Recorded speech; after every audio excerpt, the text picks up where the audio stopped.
Hello everyone and welcome to our channel. We are Techies and today we are going to discuss a very important topic in React.js, which is strict mode. So things you can do to detect problems during development. Strict mode is one of them, and then there is profiler to measure its rendering performance.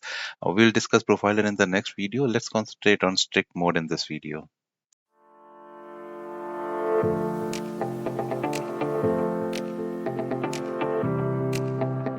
Let's understand strict mode by these 3 points. First point, strict mode is a tool which is provided by React for highlighting potential problems in your application. Basically, in your code, it will highlight the potential problems and which you will find out in the development time itself. So it is important because you will find all the potential problems in the development time itself. Okay. Like fragment, strict mode does not render any visible UI. So you remember fragments, right? Those angular empty brackets inside which you wrap your multiple components. Same way, strict mode will also not render any visible UI. Strict mode will activate additional checks and warnings for its descendants. So whatever component or app is wrapped inside strict mode, the additional checks and warnings will be activated for them. Okay. So strict mode can be enabled for whole app or it can be enabled for specific components as well. Okay. One important point, all of these checks that strict mode does, they are development only. Okay. And it will not impact the production build. So whatever extra time React is taking to calculate or activate these additional checks, right? It will be done only in development, so it will not cause any performance issue in your production build.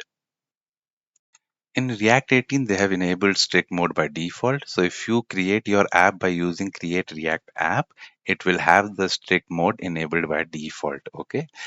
Some other things also they have done in React 18 which were not there in the previous versions for strict mode. So in strict mode for React 18, for development only, of course, it will re-render an extra time. Okay, so if your component is wrapped or your app is wrapped inside the strict mode, it will trigger an extra re-render. Okay, to find bugs caused by impure rendering. So if there are some impure calculations in your component which is causing an impure rendering, that will be caught during development phase using strict mode. Okay, but it will trigger an extra re-render for that. Okay. Similarly, an extra rerun will happen for the use effects also if you have not written the cleanup logic well. Okay, so you remember that return statement inside the use effect. You have to write the return statement to write your cleanup logic. If that cleanup logic is missing or that cleanup logic is not written properly, that will be caught by the strict mode in development phase, of course, by rerunning and the effect in extra time. Okay, and extra time. Um, Third point is your components will be checked for usage of deprecated APIs. So your strict mode will also check whether you have used any deprecated APIs. If you have used any deprecated APIs, it will trigger a warning. Okay. So how it shows it in the console, let's have a look. Let's understand strict mode with an example. So I have this storytell functional component which has a problem. Okay, so the strict mode will detect the problem. Now let's understand the problem first. I have an array where I'm pushing ID and label two attributes. Okay, so what I'm doing, I'm pushing the same ID in this particular array items. Okay, same ID, and that same ID I'm using as a key in a list. Okay, so what will happen, the list will have duplicate keys.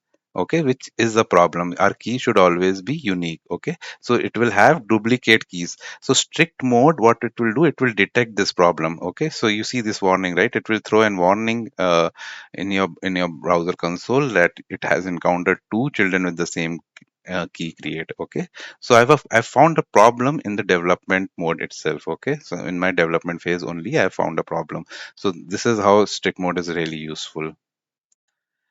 That was all for strict mode in React.js. If you liked the video, please like the video and subscribe to our channel. Also, please do check out our interview series for React.js if you're preparing for the interviews. Keep watching, keep learning, and most importantly, enjoy the process of learning. Thank you.